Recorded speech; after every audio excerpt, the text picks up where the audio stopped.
এটো জানা হয় আমি পেল ধুলু পেৰ ধুলা আৰু কি ধুলা আৰু হাত ধুলু এনেকে হয় নেকি জানাটো পানী কিমান কুল কুল ঠাণ্ডা ঠাণ্ডা ঠাণ্ডা ঠাণ্ডা মান বলা জানা হয় সুৱান জম্পাল পানী হয় লেতে দি আছে কি হয় মামা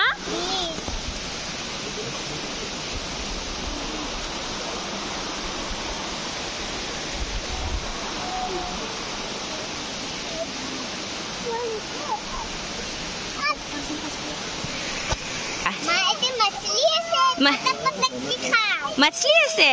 কি কৰি খাবা পকৰা ৰবা দে